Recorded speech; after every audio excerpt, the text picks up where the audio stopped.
자, 오늘 우리에게 주시는 하나님의 말씀 우리 먼저 함께 봉독하시겠습니다. 구약 성경 욥기 42장 우리 10절부터 13절까지의 말씀.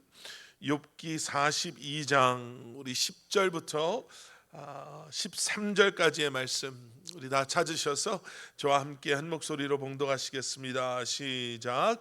욥이 주님께 자기 친구들을 용서해 달라고 기도를 드리고 난 다음에 주님께서 욥의 재산을 회복시켜 주셨는데 욥이 이전에 가졌던 모든 것보다 배나 더 돌려주셨다. 그러자 그의 모든 형제와 자매와 전부터 그를 아는 친구들이 다 그를 찾아와 그의 집에서 그와 함께 기뻐하면서 먹고 마셨다. 그들은 주님께서 그에게 내리신 그 모든 재앙을 생각하면서 그를 동정하기도 하고 또 위로하기도 하였다. 그러면서 그들은 저마다 그에게 돈을 주기도 하고 금반지를 끼워 주기도 하였다. 주님께서 욥의 말년에 이전보다 더 많은 복을 주셔서 욥이 양을 14,000마리, 낙타를 6,000마리, 소를 1,000결이, 나귀를 1,000마리나 거느리게 하셨다.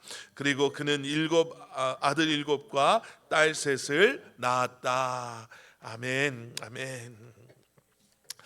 여러분, 우리가 아이를 갖게 되면은요, 고민하는 것 중에 가장 먼저 고민하는 것 중에 하나가 이 아이에게 어떤 이름을 줄까를 가지고 고민을 좀 합니다. 왜냐하면 이름을 주고 나면 그 이름이 이 아이와 함께 평생을 가는 거잖아요. 그래서 고민을 하고 어떤 이름이 잘 어울릴까, 또 어떤 이름이 우리 last name과 잘 어울릴까. 이 이름이 first name하고 last name이 잘 안 어울리는 이름들도 있어요. 그래서 어떻게 하면 좋을까 고민을 합니다. 그러면서 여러 가지 이름을, 그 이름의 의미가 뭔가도 생각해 보고, 또 이 이름을 가졌던 사람이 어떤 삶을 살았고 어떤 삶의 경험들을 했는가, 우리가 이런 걸 가지고도 고민하게 되죠. 그리고 나서 아이에게 그 이름을 이렇게 줍니다. 지어줍니다. 오늘 본문에 나오는 이 욥이라는 사람은요, 우리가 욥기 앞장 1장을 보시면 세상 사람들에게 이렇게 알려졌던 사람입니다. 동방의 엄청난 부자였고 그리고 의인이었다. 이렇게 세상 사람들에게 알려졌던 사람이에요. 그리고 욥기 1장 8절을 보시면 이런 말씀이 있어요. 이 세상에는 그 사람만큼 흠이 없고 정직한 사람, 그렇게 하나님을 경외하며 악을 멀리하는 사람은 없다. 지금 이건 누가 욥에 대해서 말하고 있는 거냐면요, 하나님께서 욥에 대해서 이렇게 말씀하시는 거예요. 그럼 여러분 한번 생각해 보세요. 세상 사람들에게는 엄청난 부자로 알려졌고 의인이다라고 알려진 욥. 그런데 더 중요한 것은 하나님께서 이 사람처럼 흠이 없고 정직하고 하나님을 경외하고 또 악을 멀리하는 사람이 없다. 이 욥이라는 이름의 뜻이요, 하나는 박해를 받는 사람이라는 이름의 뜻도 있는데 다른 의미는 뭐냐면요, 회개한 사람, 사랑을 받는 사람이라는 이름의 뜻이 있습니다. 그러니까 여러분, 이 정도 되면, 이름의 뜻도 그 정도면 나쁘지 않잖아요. 박해를 받았지만 회개하고 사랑받는 삶을 살았던 사람, 세상 사람들에게는 엄청난 부자로 보여진 게 아니라 세상에서는 엄청난 부자였고 의인이라고 칭찬받는 사람, 그렇지만 하나님께서는 그보다 더한 흠없고 정직하고 하나님을 경외하고 악을 멀리했던 사람. 여러분, 이 정도의 의미의 이름이나 삶을 살았더라면, 제가 욥기를 읽으면서 앞부분에서 궁금한 게 두 가지가 있는데, 하나는 뭐냐면 왜 욥이라는 이름을 가진 사람이 우리 주변에 없을까라는 거예요. 여러분, 혹시 주변에 욥이라는 이름 가진 사람 거의 없을 거예요. 왜냐하면 욥의 삶은 거기서 끝이 아니죠. 그 뒤에 일어나는 일 때문에 사실은 욥이라는 이름을 우리가 그렇게 선호하지 않습니다. 욥에 대해서 하나님께서 이렇게 말씀하시니까요, 흠없고 정직하고 나를 경외하고 악을 멀리한다, 이 사람은, 이런 사람이 없다 그랬더니 마귀가 감히 하나님께 태클을 걸어요. 뭐라고 거냐면, 하나님, 인간들 중에, 사람들 중에 이유 없이 하나님을 경외하고 이유 없이 하나님을 섬기는 사람은 없습니다. 아니, 욥을 보세요. 저렇게 하나님께서 다 해줬는데 엄청난 부를 소유하게 하고 자식들을 그렇게 10명이나 낳게 하고 하나님께서 저 사람에게 이렇게 많은 것을 베풀었는데 당연히 하나님을 경외하지 않겠습니까? 저거 다 걷어가시면 욥도 다른 사람들과 마찬가지로 하나님께 손가락질하고 욕할걸요. 이렇게 마귀가 감히 하나님께 따지고 들어오는 거예요. 그래서 하나님께서 허락하시죠. 뭘 허락하시냐면 다 가져가되 내 사람 욥의 목숨은 네가 건들 수가 없다. 그랬더니 마귀가 정말 다 가져가요. 소유했던 모든 걸 다 뺏어가고요. 사랑하는 자녀 10명을 다 죽게 만들고요. 욥의 목숨에는 손을 대지 않지만 욥으로 하여금 너무너무 고통스러운 피부병을 갖게 해서요. 성경을 보면은 욥이 몸이 너무너무 간지럽고 고통스러워서 깨진 그릇 조각을 가지고 몸을 긁었대요. 얼마나 괴로우면. 여러분 혹시 그 노쓰임인가요? 예, 그런 거에 한번 물려보신 적 있으신 분들 있을 거예요. 긁어도 이 간지러운 게 안 없어지는. 근데 그거랑 비교할 수 없는 몸의 고통을 그가 갖게 됩니다. 그런데 제가 욥기 앞부분에서 두 가지가 제가 좀 궁금하고 재밌는 게 두 가지가 있다고 그랬잖아요. 하나는 욥의 이름, 또 하나는 그 마귀가 욥에게 소중하고 중요한 걸 다 가져가는데 아내를 안 데려가요. 그러니까 나중에 아내의 욥을 그 대하는 태도를 보면 이 아내는 욥에게 소중하지 않았을 수도 있었겠구나. 오히려 그냥 놔두는 게 욥을 더 괴롭히는 거구나라는 걸 보게 되는데, 여러분 욥의 아내는 그냥 놔둬요. 그러면서 욥을 이제 욥의 아내와 욥의 친한 친구 3명이 괴롭히기 시작합니다. 그럴 바에는 차라리 하나님을 저주하고 나가 죽으라고. 욥의 친구들은 욥을 위로하러 왔다라고 하면서 오히려 욥을 정죄하기 시작하죠. 위로한 게 아니라 야, 죄 없는 사람에게 하나님께서 이런 일을 허락하시겠어? 네가 분명히 감춰놓은 뭔가가 있을 거야. 네가 잊고 있는 뭔가가 있을 거야. 욥이 나중에 자신의 의로움을 증명하다 결국에는 어떻게 되죠? 하나님 앞에 따지죠. 하나님, 내가 뭘 그렇게 잘못했습니까? 내가 뭘 그렇게 잘못했길래 나처럼 의로운 사람이 없다고 사람들이 얘기하는데 어떻게 나한테 이런 일들이 일어날 수 있겠습니까? 라고 오히려 욥을 위로하러 왔던 친구들 때문에 욥이 하나님 앞에 죄를 범하는 그러한 결과를 가져오게 돼요. 자, 이 말씀을 보면서 그러면서 하나님께서 그러한 욥을 대하시는 것을 보면서요, 욥이 하나님 앞에 따질 때 하나님께서 다른 말씀 안 하시고요, 욥에게 60개의 질문들을 퍼부으기 시작하세요. 창조부터 자연의 섭리, 생태계의 신비, 우주 만물의 비밀, 그러니까 질문이 하나님으로부터 오기 시작하는데요, 욥이 대답할 수가 없는 거예요. 대답을 못하는 정도가 아니라 이 질문을 이해할 수도 없는 그런 60개의 질문 앞에서 욥이 내가 이런 존재구나. 내가 하나님, 창조주 하나님 앞에서 하나님의 창조주 되심을 따지고 나의 의로움을 증명할 수 있는 그런 수준이 아니라 정말 나는 피조물이구나, 정말 하나님 앞에 작고 초라하구나라는 것을 뼈저리게 느끼게 되죠. 어떻게 보면 인생의 바닥을 치고 있던 욥, 그런데 그러한 자신의 모습을 잠시 잊어버리고 하나님 앞에서 교만함과 어리석음으로 하나님 앞에 자신의 의로움을 증명해 보이려고 했던 욥이었지만 하나님의 은혜로 나는 이러한 존재구나 라는 것을 깨닫고 하나님 앞에 회개할 때, 오늘 본문 12절을 보시면 이런 말씀이 있어요. 주님께서 욥의 말년에 이전보다 더 많은 복을 주셔서.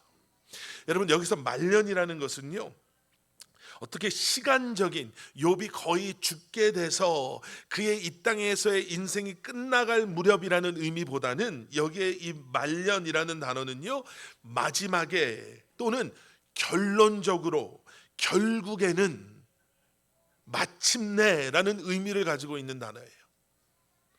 다시 말하면 하나님께서 이 모든 과정 속에서 마침내 결론적으로 결국에는 욥을 축복해 주셨습니다 라는 거예요. 자, 그러면 오늘 본문 속에서 보는 욥처럼 결국에는 마침내 하나님의 축복을 받는 그러한 인생의 비밀은 무엇인가?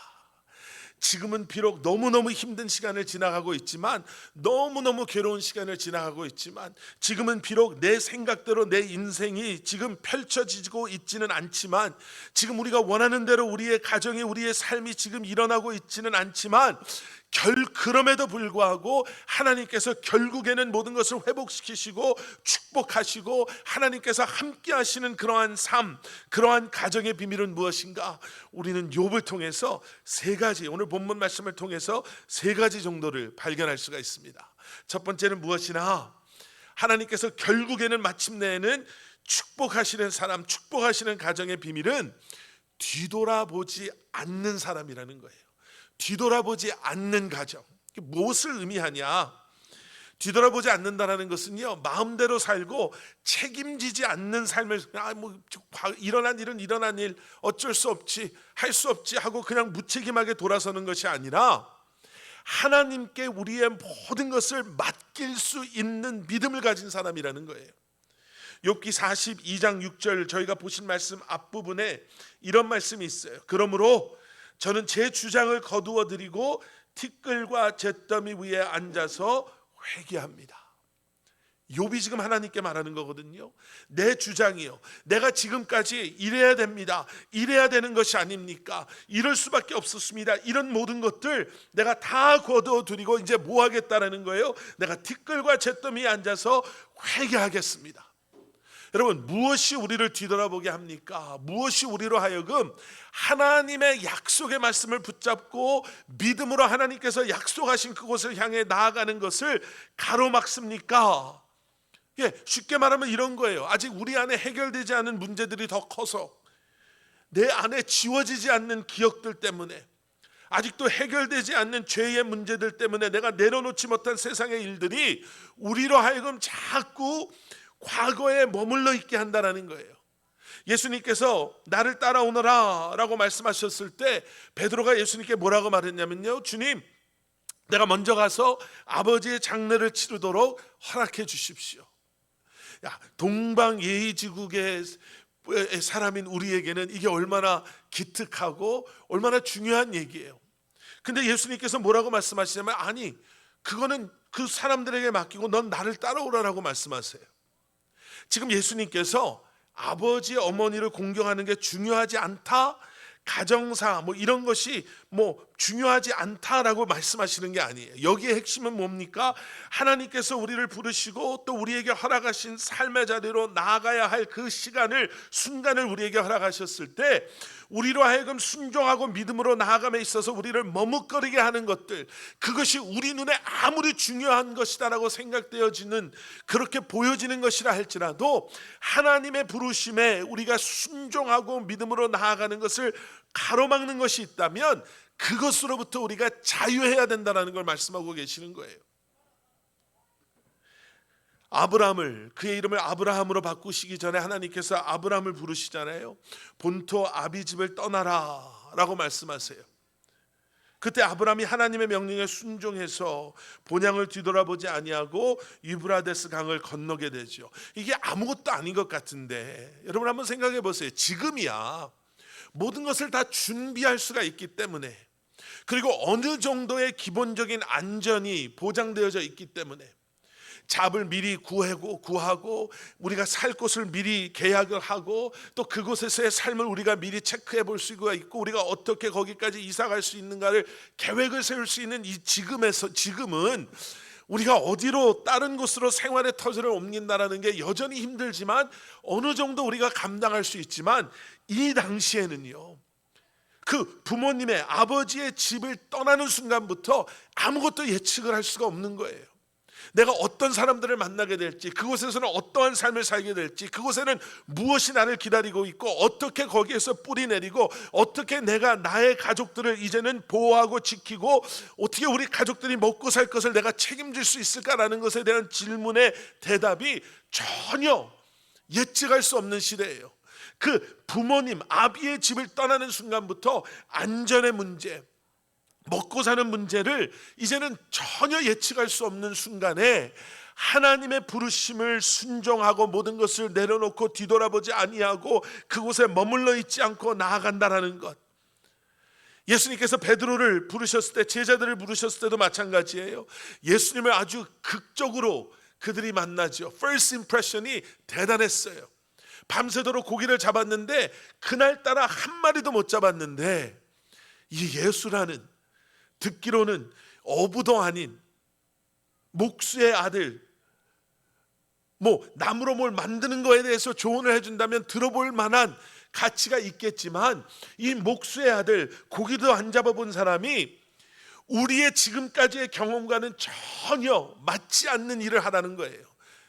너무나도 뜨거운 대낮에 고기를 절대로 잡을 수 없는 그곳에 그물을 던지라고 말씀을 하시는데, 그렇게 했더니 엄청난 양의 고기가 잡혀요.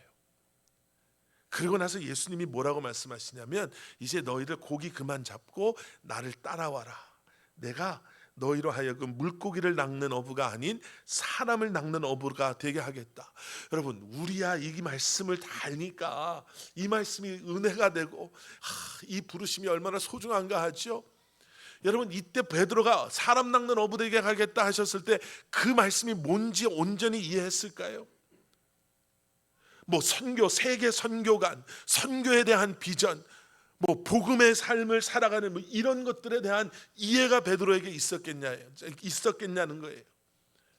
뭐 하나 믿고 갑니까? 예수님이 분명히 이런 일을 행하시는 분이라면 나의 예배와 나의 경외함을 받으시기에 합당하신 분이시기에 이제 그 나를 따라오라.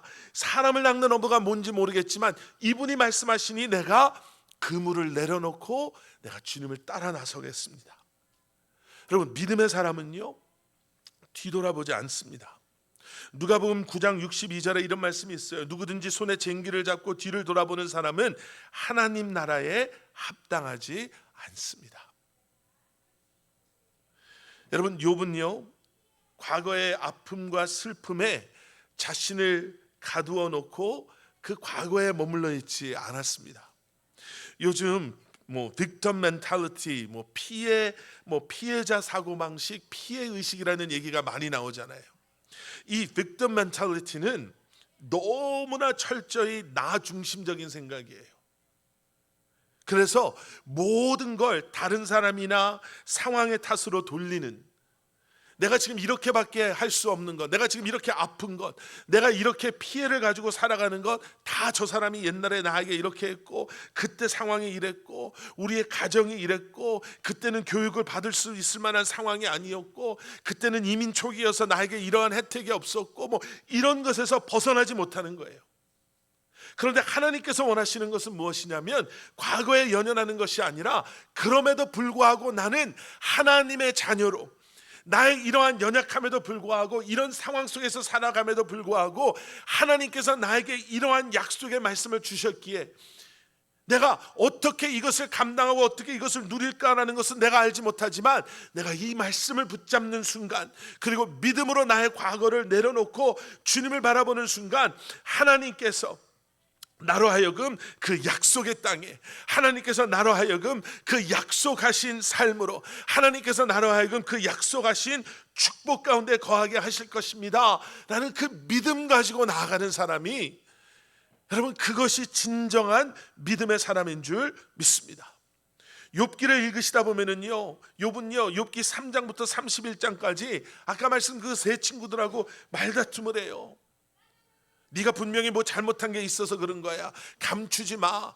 네가 숨긴다고 하나님이 모르시겠어. 하나님이 이렇게 하시는 거 보니까 너 분명히 큰 잘못을 했네. 위로를 좀 받고 싶은데요,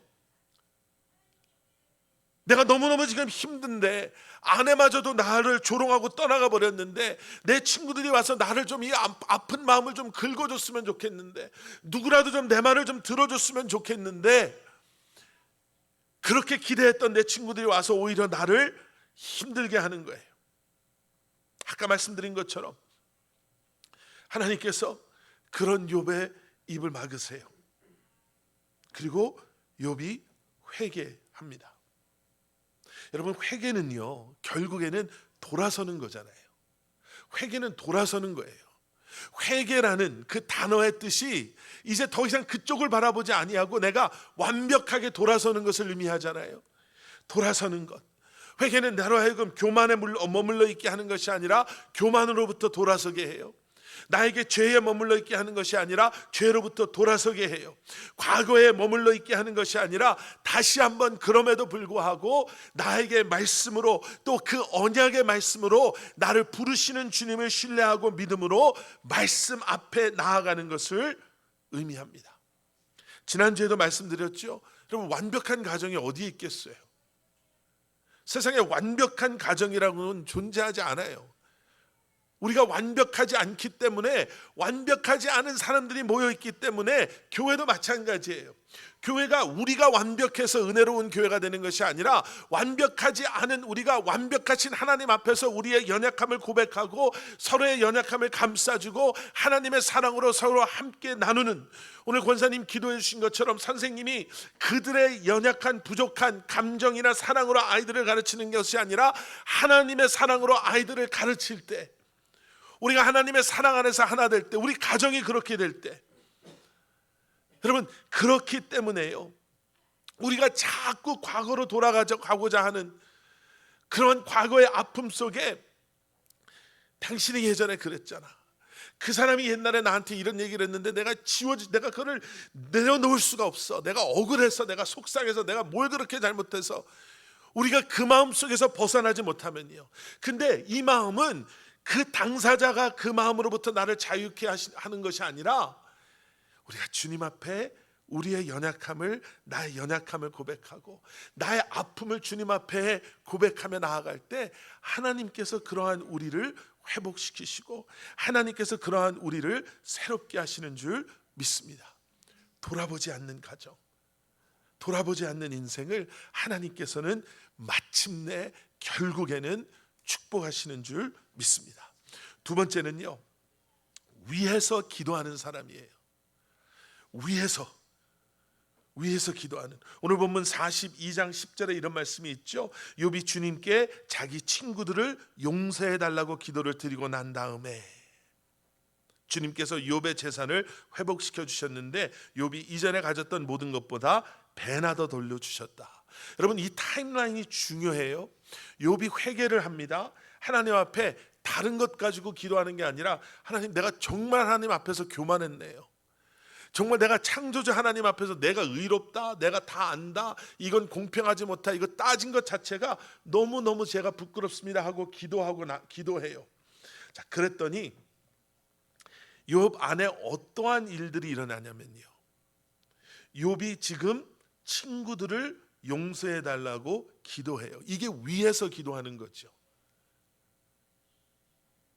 그리고 그 타임라인 속에 어떻냐면요, 친구를 위해서 용서해 달라고 기도를 드린 후에 하나님께서 재산을 회복시켜 주시고 이전에 가졌던 것보다 배나 더 돌려주시는, 그리고 나서 하나님께서 욥을 말년에 이전보다 더 많은 복을 주시는 경험을 해요. 자, 보세요. 저 같으면, 우리 같으면 하나님 앞에 내가 회개했단 말이에요. 그러면 가장 먼저 어떤 기도가 나올까? 하나님, 이제 내가 다 알았습니다. 내가 얼마나 어리석고 내가 얼마나 하나님 앞에 교만했는지를 내가 깨달아 알았습니다. 하나님, 이제 나를 좀 회복시켜 주십시오. 이 아픈 거라도 좀 없게 해주시고, 세상 사람들에게 이렇게 하나님 앞에 회개하고 기도하고 나아가는 사람을 하나님께서 어떻게 세우시고 어떻게 회복시키는가를 나를 통해 좀 보여주십시오. 뭐 이런 기도해도 사실은 뭐라고 할 사람들이 없을 거예요. 엄청난 고통과 엄청난 아픔 후에 하나님 앞에 회개하며 나아간 욥이었기 때문에요. 그런데 욥은 자기를 위해서 기도하는 게 아니라 자기 친구들을 위해서 먼저 기도해요. 아직 내가 회복이 되지 않았는데, 아직 나에게 필요한 게 너무너무 많은데 그것 때문에 힘들어하면서 하나님 앞에 이제 회복시켜 주십시오 기도한 게 아니라 자기 친구들을 위해서 기도합니다. 여러분, 하나님께서 우리에게 가르쳐 주시는 기도는요, 위에서의 기도예요. 이 위에서의 기도를 우리는 중보 기도다라고도 하죠. 예수님께서 가르쳐 주신 기도가 있죠. 주기도문이 있어요. 이 기도, 주기도문에는 몇 가지의 특징이 있는데 그 중에 하나가 뭐냐면요, 주기도문은 나의 기도가 아니라 예수님께서 우리의 기도를 하게 하셨다라는 거예요. 내 기도가 그냥 내 기도로 머물러 있는 것이 아니라 하나님께서 원하시는 기도가 그저 하나님 나 좀 잘 되게 해주세요, 나 좀 이렇게 해주세요가 아니라 우리의 기도를 하게 하셨다는 거예요. 그래서 우리가 주기도문을 보시면요, 하늘에 계신 내 아버지가 아니라 뭐죠? 우리 아버지예요. 나에게 일용할 양식을 좀 주십시오, 나의 필요를 좀 채워주십시오가 아니라 우리에게 일용할 양식을 주시옵고, 내가 지금 너무너무 억울한데 나에게 죄 지은 자를 용서하는 것 같이가 아니라 우리가 우리에게 죄 지은 자를 사해 준 것 같이 우리의 죄를 용서해 주시옵고. 예수님께서는요, 철저하게 나 중심적인 기도에서 벗어나서 우리라고 하는 공동체적인 중보 기도를 해야 된다라고 말씀하세요. 왜냐하면 우리가 욥을 통해서도 알게 되는데요, 말씀드린 대로 욥은 평소에 자기 자녀들과 주변 이웃들과 심지어는 종들에게까지도 너그럽고 의로웠던 사람이에요. 그런데 그가 고통, 아픔, 고난에 빠지기 시작되면서 그가 주변 사람들, 자신만을 보게 되지 주변 사람들이나 주변 사람들의 고통을 보지 않아요. 왜냐? 여러분, 우리가 고통 가운데 있으면 고난은 우리의 시야를 좁게 만들어요. 우리의 시야를 좁게 만들어요. 우리가 많은 것을 봐야 되는데 중요한 건 하나님께서 지금 이 상황 속에서 뭘 하고 계시는가, 뭘 이루기를 원하시는가, 왜 우리에게 이러한 것을 허락하셨는가, 하나님의 그림으로 모든 것을 바라봐야 되는데 우리는 아직 연약해서 고난이 닥치면 나만 바라보게 돼요. 그러니까 하나님 나 힘들어요, 하나님 지금 왜 이러시는 거예요, 하나님 내 기도 좀 들어주세요. 그런데 여러분, 놀라운 사실은 뭐냐면요, 욥이 자기 친구들을 용서해 달라고 기도를 했더니 어떤 일이 일어나죠? 하나님께서 욥을 축복해 주세요. 그 기도를 드린 욥을 하나님께서 회복시켜 주신 줄 믿습니다. 여러분, 우리가 위에서 기도를 할 때요, 우리가 서로를 가정에서 위해서 기도할 때, 우리 자녀들을 위해서 기도할 때, 우리가 우리 가족을 하나님 앞에 올려드리면서 기도할 때, 여러분, 하나님께서는요, 그러한 우리의 기도를 들으시고 우리의 기도를 응답하시는 것뿐만 아니라 우리 가정을 축복해 주시는 줄 믿습니다. 예, 기도하는 한 사람이 있으면, 그 가정을 포기하지 않는 그 한 사람이 있으면 하나님께서는 그 사람의 기도를 통해 역사하시는 줄 믿습니다. 마지막 세 번째 뭐냐면요, 함께하는 사람을 하나님께서 결국에는 축복하세요. 오늘 본문 42장 11절입니다. 그러자 그의 모든 형제와 자매와 전부터 그를 아는 친구들이 다 그를 찾아와서 그의 집에서 그와 함께 기뻐하면서 먹고 마셨다. 그들은 주님께서 그에게 내리신 그 모든 재앙을 생각하면서 그를 동정하기도 하고 또 위로하기도 하였다. 그러면서 그들은 저마다 그에게 돈을 주기도 하고 금반지를 끼워주기도 하였다. 여러분, 이 말씀이요, 참 해피엔딩으로 욥의 이 말씀이 마무리되는 것 같잖아요. 그런데 42장 11절은 무슨 단어로 시작이 되냐면 그러자로 시작이 되는 거예요. 그러자, 어떤 일이 있자. 바로 앞에 10절이요, 욥의 기도를 들으시고 하나님께서 욥의 재산을 회복시켜 주시고 욥이 이전에 가졌던 모든 것보다 몇 배나 더 돌려주신 후에, 그럼 지금 무슨 일이 일어나고 있는지 아시겠죠? 욥이 정말 힘들고 어려웠을 때, 정말 누군가의 동정이 필요하고 위로가 필요할 때 지금 이 사람들, 모든 형제, 자매, 전부터 그를 아는 친구들은 욥 옆에 있었을까요? 없었을까요? 없었어요. 욥 옆에 있었던 사람은 욥을 위로한다고 찾아와서 정죄했던 세 사람과 욥에게 그런 말 더 이상 하지 마십시오라고 말했던 엘리후, 이 네 사람밖에 없어요. 지금 이 사람들은 욥이 아팠을 때는 그 일을 다 떠나갔다가 욥을 하나님께서 회복시켜 주시니까 이들이 지금 찾아온 거예요. 찾아와서 지금 이제 다 회복되어지고 하나님께서 회복시켜 주셨는데 그제야 와서 하나님의 재앙에 대해서 말하면서 동정하기도 하고 위로하기도 하고, 욥이 정말 누군가 옆에서 필요할 때는 없다가 이제는 하나님께서 배로 재산을 돌려주셨는데 이제 와서 돈을 주고 이제 와서 금만지를 끼워주는 거예요. 여러분, 이 사람들이 욥을 찾아왔을 때 욥의 마음이 얼마나 힘들었겠습니까?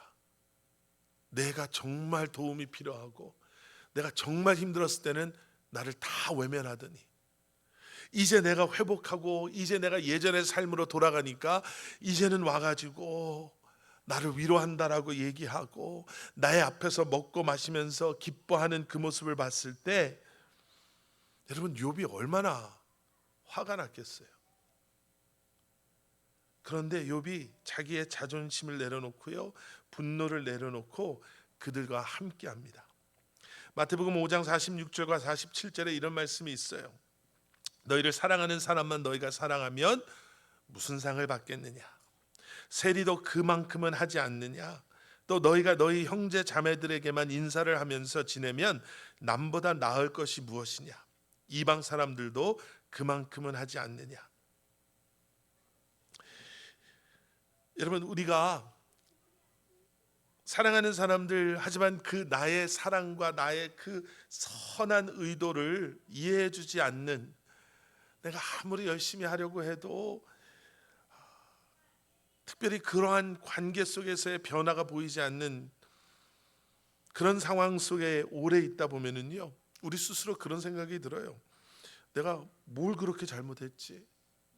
내가 아이들을 위해서 나름대로 내가 열심히 최선을 다했는데, 내가 남편을 위해서, 아내를 위해서 내가 최선을 다했다라고 생각을 하는데, 그리고 지금까지 우리가 어쩌면 좀 반복되는 그런 메시지지만요, 내가 얼마나 기도를 하는데, 내가 얼마나 참고 있는데, 지금 내가 얼마나 조금 잘해보려고, 그래 내가 한번 좀 손도 내밀어 보고 아이들에게 전화도 해보고 이런 시간도 가져보려고 하고 저런 시간도 가져보려고 하는데 마치 밑 빠진 독에 물을 붓는 것 같다라고 생각되어질 때도 있죠. 나만 고생하는 것 같고 나만 노력하는 것 같은.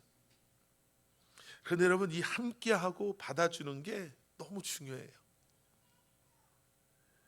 욥은 자신을 떠났던, 자신을 외면했던 사람들이 다시 돌아왔을 때 문 딱 걸어 잠그고 내가 필요할 때는 다 떠나가더니 이제 좀 나아지려고 하니까, 아니요, 그렇게 하지 않았어요.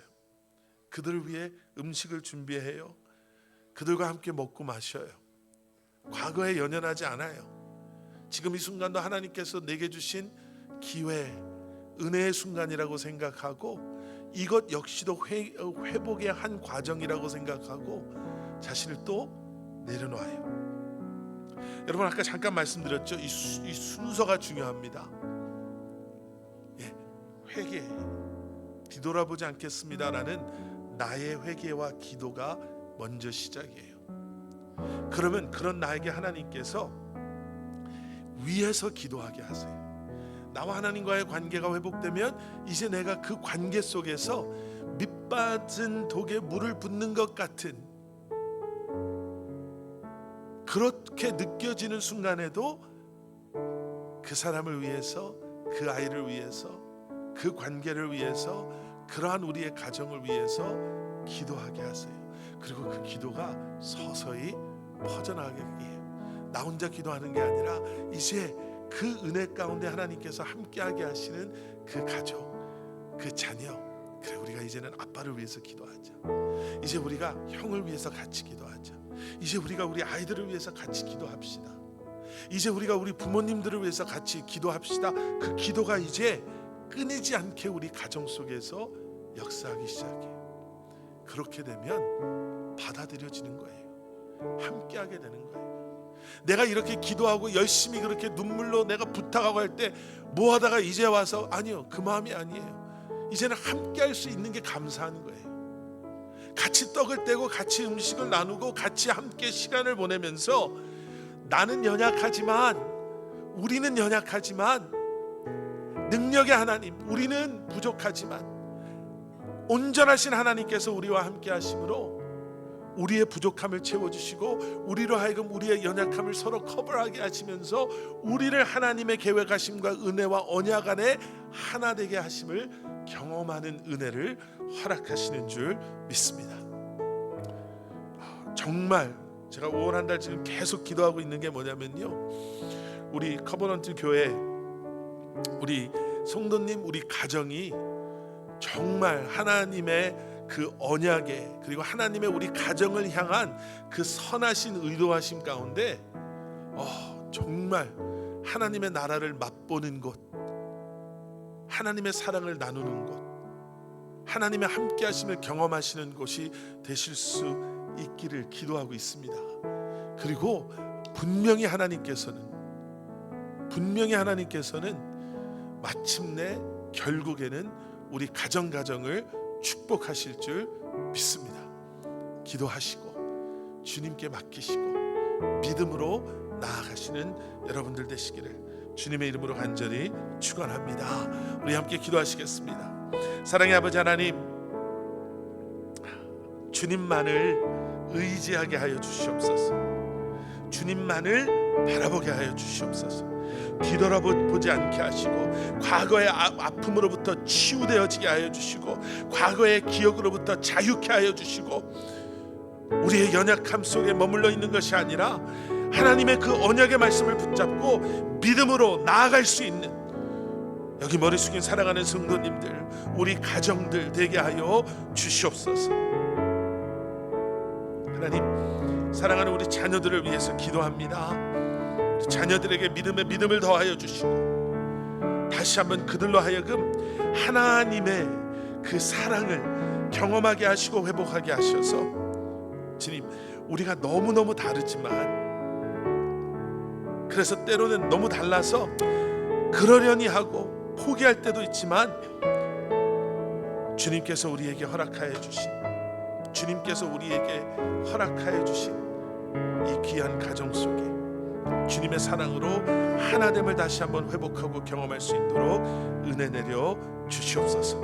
예수 그리스도 이름 받들어 간절히 기도드렸사옵나이다. 아멘. 아멘. 우리 시간 다 자리에서 일어나셔서 우리 마지막에 함께 부르셨던 찬양 주만 의지해, 여러분 기도하는 마음으로요, 주님만 의지합니다. 정말 주님만 바라봅니다. 우리 고백하시면서 우리 함께 찬양하시겠습니다. 의지했던 모든 것, 의지했던 모든 것 변해가고 억울한 마음은 커져가네. 부끄럼 없이 살고 싶은 마음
연약해서 우리 눈에 보이는 그 상황 때문에 실망하고 낙심하고 때로는 포기하기까지 합니다. 우리 눈에 보이는 지금 우리 가정, 우리의 삶에, 우리 기업과 일터의 모습 때문에 그저 실망하고 이게 전부이다, 이게 끝이다라고 생각하며 얼마나 때로는 힘든 시간을 지나가는지 모릅니다. 그런데 하나님, 주님을 바라보게 하여 주시옵소서. 주님을 의지하게 하여 주시옵소서. 주님의 말씀을, 그 언약의 말씀을 붙잡게 하여 주시옵소서. 다시 한번 주님께서 행하실 일들을 믿음으로 기대하게 하시고 마침내 결국에는 하나님을 바라보며 뒤돌아보지 아니하는, 기도하며 주님 앞에 간구하며 중보하는, 다시 한번 서로를 용서하고 서로를 받아들이고 서로와 함께하는 하나님의 사람들을, 하나님의 가정을 마침내 결국에는 축복하실 하나님을 우리가 기억함으로 다시 한번 주님 앞에 기도하며 나아갈 수 있는 저희들이 되게 하여 주시옵소서. 불가능해 보이는 것도, 너무나 힘들어 보이는 모든 것도 주님께서는 그것을 통해서도 선을 이루시는 하나님이심을 기억하게 하셔서 끝까지 인내하게 하시고 끝까지 믿음으로 나아가게 하시고 다시 한번 주님께서 우리를 통해 행하실 일들을 기대하며 주님 앞에 나아가는 우리가 그 한 사람, 그 포기하지 않는 한 사람, 그 믿음으로 기대하는 한 사람이 되게 하여 주시옵소서. 이제는 우리 주 예수 그리스도의 십자가의 은혜와 하나님 아버지의 무한하신 사랑과 성령님의 감화 감동 살아 역사하심이 주님을 바라보며 주님을 의지하며 주님께 우리의 모든 염려와 걱정과 우리의 형편과 상황을 맡기며 주님의 행하실 일들을 기대하며 새로운 한 주간을 시작하는 사랑하는 성도님들 한 분 한 분의 삶 가운데, 그들의 가정과 기업 위에, 사랑하는 우리 자녀들 한 사람 한 사람 삶 가운데 주님의 몸된 교회 위에 이제로부터 영원토록 함께 하시길 간절히 축원하옵나이다. 아멘.